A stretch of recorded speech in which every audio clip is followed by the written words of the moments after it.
Theirs was a story of fame and fortune gone horribly awry.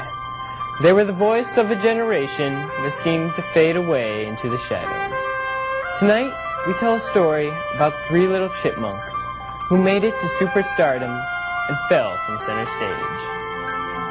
Alvin, your act started out innocently with Christmas carols and old favorites, but then you switched to a punk rock image in the late 80s. What happened? It's hard to say, Scott. We hurt a lot of people on our rise to the top. For that, we're truly sorry. Now, Alvin, do you remember what happened in a Miami nightclub, September 9th, 1985? Yes. That was the first time you were ever arrested for illegal drug possession, wasn't it? You were 12 years old, and you were already addicted to cocaine. And there are rumors flying around that you were experimenting with LSD. What was going on in that crazy little head of yours? All I can remember back then was that I wanted more. I had money, but I really didn't care where it went. Cars, booze, women, drugs. It all didn't matter, as long as I was high. Now, Alvin, I'd like you to see what your brothers had to say about your addiction. This was taken from an interview we did 2 months ago. Now, Simon, what was happening to you as you keep sinking lower and lower? Well, that was the same year that I came out of the closet. And you say I had a tough time in my life. There was a lot of adjustment going on. There was a lot of hate mail at first, unfortunately, but I had to be the chipmunk that I am, deep down in my heart. After that, all the rumors started getting out about Chip and Dale and that beautiful night in the hotel with the...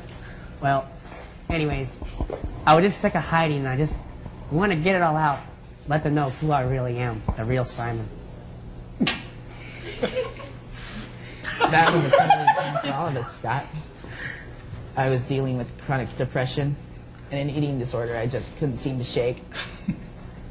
But somehow, I survived. Now, Theodore, there were some rumors that you had undergone a little bit of plastic surgery. With Alvin in jail, it was a dangerous time to be a chipmunk. I just wanted to escape that persona and just be Theodore. But you can't run away from who you really are. That's beautiful. I know. Now, I know this is hard for you, but where was your manager during these tough times? Where was Dave? Our real father left us when we were very young. So Dave was really the only family we ever knew. I mean, those first couple years, they were great. But after that 4th year, Dave really stopped caring about the music. It was all about doing the right commercials and signing the right endorsements. 2 years later, we had run off to Tijuana with a hooker and $6 million of our money. We never saw Dave again. Final nail in the coffin for the band was when you, Alvin, were arrested for a homicide in Seattle. Can you tell us all a little about what happened? This is really hard for me to talk about. But for you, Scott, I was drunk, as usual. And I remember this guy. He started making fun of Simon, calling him the gay chipmunk. I got so angry, I just ran up and shoved him. He hit me with the beer bottle. And after that, everything happened so fast. I didn't know what to do. The next thing I knew, I had this dead man lying in my arms.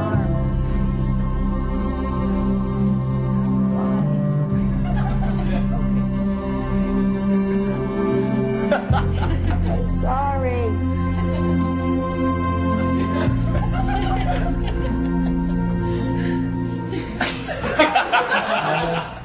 have to ask, what are Alvin and the Chipmunks doing now? Well, the three of us have moved into a loft in L.A. We're trying to work our way back into the industry.